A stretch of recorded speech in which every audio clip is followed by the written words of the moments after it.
Get out because I'm moving in with my family. Jeff pointed at us, loudly declaring while my in-laws were giving instructions to the movers. His face twisted maliciously, and I couldn't help but show my disgust. However, Stacy, next to me, reacted differently, asking Jeff with confusion, "Dad, you didn't know?" Hearing this, Jeff was visibly puzzled. Stacy seemed so flustered that not only Jeff, but also his mother and father stopped what they were doing and looked over at us. Nicole continued to give instructions to the movers, seemingly uninterested in the situation. Despite my dismay at the behavior of Jeff's family, I was determined to reveal a certain truth. My name is Dean Anderson, a 46-year-old remote worker. I have a husband and a daughter leading a typical life. After several dates, Jeff proposed to me 3 years into our relationship. Having a frequently ill mother, I wanted to marry as soon as possible to give her peace of mind, so I accepted Jeff's proposal. Sometime after our marriage, I found out I was pregnant. Jeff was truly happy, eagerly looking forward to seeing our child. When our daughter Stacy was born, Jeff took an active role in parenting, and I lived happily. However, I had some worries. The biggest concern was about my mother. Her health improved upon seeing her grandchild, despite being almost better than before, and she visited us often. Initially, she visited frequently, but as Stacy entered middle school, my mother's health visibly declined. I quit my job to be available for my mother, choosing remote work. This decision allowed me to fully take care of my mother's hospital admissions and discharges.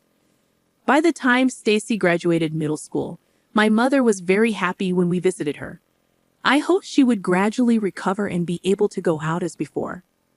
However, around this time, Jeff's behavior began to change. Initially, he was willing to help with my mother's care, but lately he had become grumpy, complaining that I wasn't paying attention to him. "Going to your mother's again? You don't care for me when I'm tired from work, but you always look after your sick mother." He would say such incomprehensible things, and even when Stacy and I tried to appease him, he strongly rejected our efforts. Worried about both my mother and Jeff, Stacy took over caring for Jeff. "Mom, leave Dad to me. You should go to Grandma sooner," Stacy said with a smile, and I always relied on her. One day, while living this way, I received a call from my sister-in-law, Nicole. "You've been neglecting my brother lately," she accused out of the blue, making me stare at my phone screen in surprise. I pondered if there was a mix-up, but Nicole's name was clearly displayed on my phone screen. Confused by the baseless accusation, I could only deny it. "It's been a while, Nicole. What's going on all of a sudden?" "I haven't been neglecting Jeff," I said, clueless as to why Nicole would say such a thing. "Don't play dumb. I've heard it from my brother lately. You've been neglecting the house to care only for your own mother. Can you still proudly call yourself a wife?" Nicole accused, and I was baffled. I had been focusing more on my ill mother lately, but I never thought Jeff would tell Nicole about it. However, I wasn't neglecting our home. Stacy helps with the household chores when she gets back from school, and I manage both my work and my mother's care along with the housework. Lately, I did feel like Jeff's complaints had increased, but they were about trivial things like wanting to eat at expensive restaurants or not liking the smell of the laundry detergent, things we couldn't do much about. I was not neglecting the household chores. Just as I was about to explain in detail, Nicole said something shocking. "Unfortunately, this has reached our parents too. Someday, our angry mother might come to scold you." Leaving me with those irrational words, Nicole hung up. Immediately surprised by the unexpected turn of events, I was speechless until Stacy spoke to me. "Mom, I'm home. What happened? You look stunned." Regaining my composure, I told Stacy, who had just returned from school, about the conversation. Stacy, too, was shocked and incredulous. Sighing in disbelief, she said, "Hey, Mom, there's something I've been thinking about for a while. Can I talk to you about it?" Nervously, I nodded to Stacy's serious request. Listening to Stacy's concerns made me feel truly disheartened. During a period filled with Jeff's nonsensical complaints and Nicole's harassing calls, my in-laws finally took action. One day after visiting my mother, I came home to find my mother-in-law cooking in the kitchen. Entering the living room, I was so surprised that I dropped my things and just stood there staring at her. Noticing me, my mother-in-law frowned and approached. "Oh, you're back. How's your mother?" "Well, have a seat."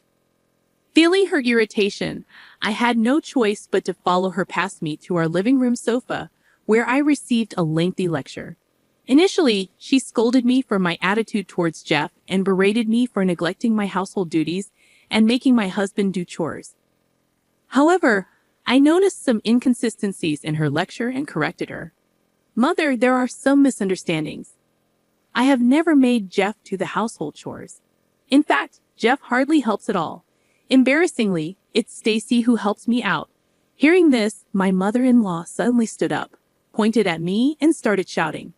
"Do you think that lie will work on me? Are you saying that child is lying to me? What a terrible daughter-in-law. That's enough." With her face red with anger, she stormed out, leaving the stove on and everything behind like a tempest. I hurried to turn off the stove, so I couldn't chase after my mother-in-law. That day, Jeff was in a strangely good mood, almost unnervingly generous. He kept cutting me off every time I tried to explain. I attempted to initiate a conversation, and Stacy also appeared perplexed by the situation. We decided to remain silent and observe, not wanting to upset Jeff. For a few days, Jeff continued to be in a good mood without any issues. Thanks to that, I could take care of my mother without feeling uneasy. However, a few days later, my mother quietly passed away. Despite being engulfed in sadness, Stacy and I managed to get through the funeral and then spent some time sorting through my mother's belongings at her house. I had hoped for Jeff's assistance, but bringing it up made him sullen for the first time in a while. So Stacy and I proceeded with the task, and naturally, the house was filled with memories of my mother, making it difficult to make much progress. As each item reminded us of her, I reluctantly contacted Jeff, and despite his initial good mood, he suggested we stay the night at my mother's house. However, with Stacy's school and my work, it wasn't that simple. For the time being, I told him we would return home the next day and decided to rest for the night. The following day, after making some progress with the sorting, we decided to go back to our house. As we approached our home, I noticed a large truck parked in front of it. Wondering what it was, I realized it was a moving truck with Jeff and my mother-in-law directing the unloading. Confused, I ran up with Stacy to stop them. Jeff stepped forward, puffing out his chest as he noticed us. "You're back already. It's too late for you to return now. I'm moving in with my family, so you two need to leave," he declared loudly with a malicious twist to his face. I couldn't help but show my disgust, but Stacy, standing next to me, asked Jeff with confusion, "Dad, you didn't know?" Jeff was visibly puzzled, and Stacy's words caught the attention of not only Jeff, but also his mother and father. Despite my dismay at the behavior of Jeff's family, I was determined to reveal a certain truth. "Forgotten, this house is mine," I asserted confidently. The in-laws were shocked, and Jeff began to panic, turning pale. Even Nicole, who had been giving instructions to the movers, stopped and confronted me. "What are you talking about? There's no way you could afford to build such a fine house." Now it was my turn to respond with confidence. "Thank you for the compliment. This house was built by my father, and originally it's my family home." "That can't be true. This house is so beautiful. It looks almost brand new," Nicole exclaimed. "Does it look that way?" "Thank you, Mother. My mom renovated it for us as a wedding gift. Jeff should know about this," I said, attempting to clear up the confusion. It could have easily slipped his mind. But this house is naturally in my name, and the renovation costs were covered by my mother. She moved out happily to an apartment so that we could live here contentedly for a long time. Jeff and I went to express our gratitude to my mother and even discuss the possibility of living together. However, Jeff, who tends to forget things that don't suit him, appeared to realize that his plan had failed. Just as I was about to speak, Stacy began to share information she learned from the inheritance process. "Grandma left a lot of assets for me and Mom. But it's not money. It's things like land and apartments that can't easily be converted into cash." Upon hearing this, Jeff turned to his parents with shining eyes, and Nicole raised her hand in joy. Wait a minute. I had no idea your mother had so much wealth. You never said anything about this when we got married. Jeff's outburst led his family to start complaining selfishly. What's that? Isn't that like marriage fraud? That's terrible. You intentionally kept quiet because you didn't intend to give Jeff any of the property. What a greedy woman. From the conversation earlier, it sounded like only you two would inherit everything. My father-in-law, who noticed the most crucial part, looked at us, and I nodded clearly while explaining the situation. Yes, the inheritance is divided between Stacy and me only. Jeff gets nothing. We found the will while sorting through the belongings yesterday. Hearing this, Jeff's family turned red with anger, especially his mother, who was the most furious. This can't be allowed. We'll get a divorce, and then I'll make sure to get compensation from you. As his mother screamed in anger and frustration, I accepted her reaction without hesitation.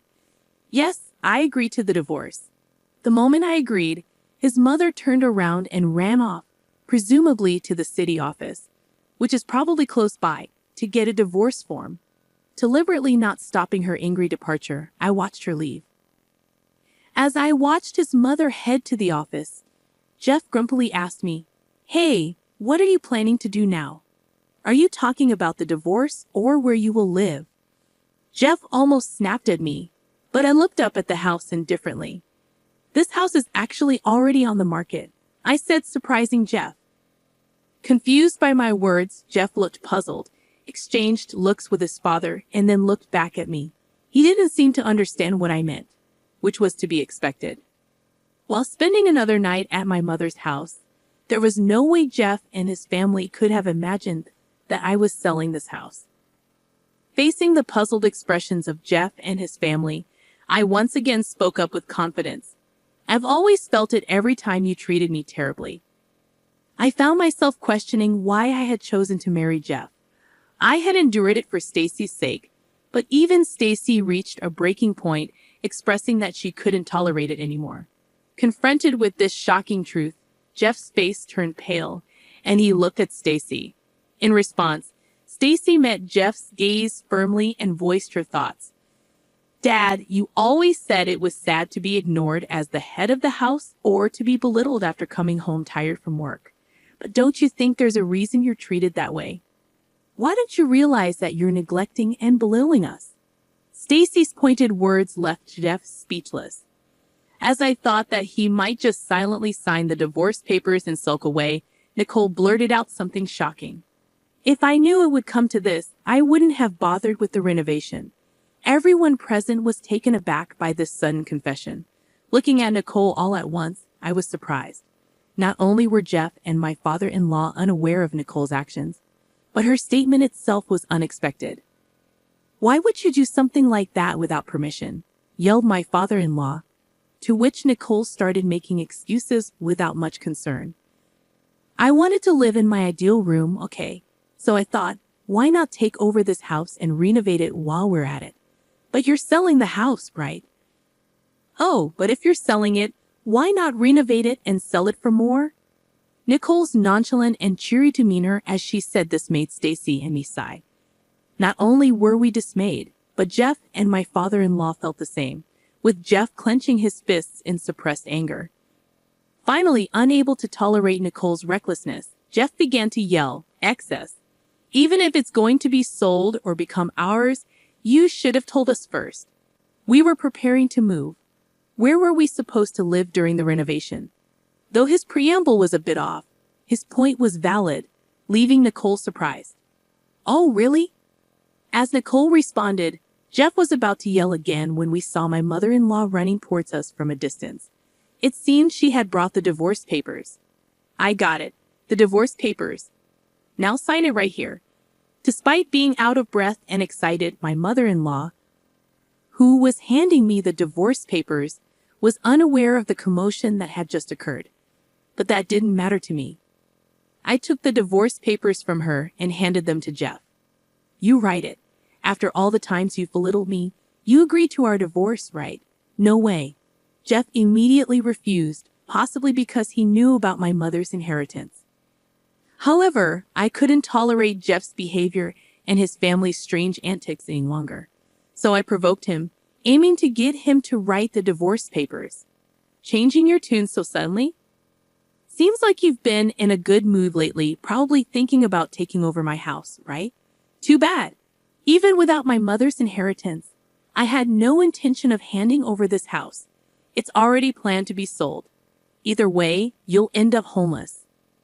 At my words, Jeff looked bitterly at the divorce papers, trying to control his anger and calm himself. I knew too well the points that would set Jeff off. It might be a disgrace to you, but if you sign this divorce paper, I might feel a bit relieved. I figured that by demanding from a position of superiority, Jeff would easily be swayed to do as I wished. Given his condescending view of me, this statement was born from such thoughts, but indeed, it contained many of my true feelings. As expected, Jeff's face turned red with anger, and he snatched the divorce papers from my hand, starting to write immediately. If you insist so much, I'll give you your divorce. I felt a sense of relief at Jeff's hasty action.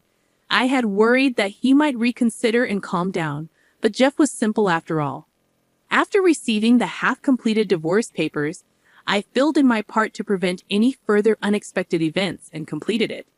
I then entrusted the finished divorce papers to Stacy and turned back to Jeff's family. All that's left is to submit this to the city office, so take all the stuff you brought in with you. Wait a minute. Are you serious? You said you feel relieved if Jeff signed the divorce papers. That's correct, but I never said I'd agree to the move. What about the renovation? Renovation? Unaware of the renovation discussed in her absence, my mother-in-law standing next to my father-in-law grabbed Nicole. After receiving an explanation, a big argument started, and while my father-in-law and Jeff tried to intervene, I attempted to leave with Stacy. However, Jeff and Nicole, determined not to let us escape, grabbed at us. But the movers, who had been watching the situation with dismay, stepped in to mediate. Amid the chaos, we heard the sound of police sirens. Protected by the movers, I looked around and noticed neighbors gathered, drawn by the noise. Seeing a police car approaching with its red lights flashing, someone from the neighborhood must have called them, and we felt relieved. But that relief was short-lived, as Jeff's entire family seemed about to attack us. Just in time, the police intervened, and we were safe. Despite being stopped by the police, Jeff's family's commotion didn't cease, and another officer had to escort us into a police car to calm the situation. Nicole, mistaking our being escorted for an arrest, attempted to throw belongings into the house and was naturally stopped by the police.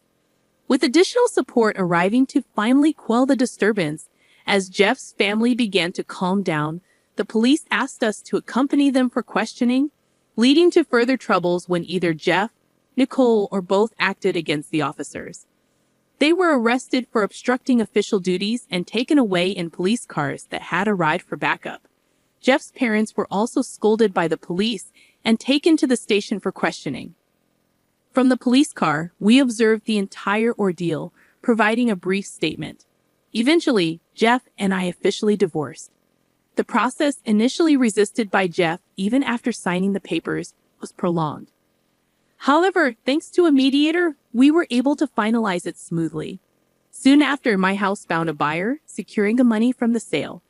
Despite Nicole's push for a renovation, the house had already been renovated when my mother passed it down to me, and a buyer quickly appeared.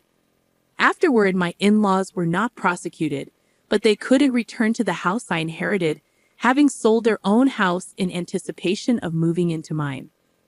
This left them without a place to live, and due to the commotion, they became outcasts in the community, struggling to find a place to belong. My claim for compensation further cornered Jeff's family.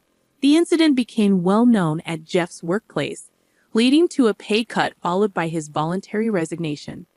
Now, he is working day jobs to make compensation payments to me and, for a short while, child support for Stacy.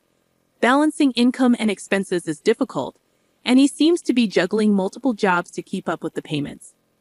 As for Nicole, After the dust settled from the incident, she continued working as a beauty consultant as if nothing had happened.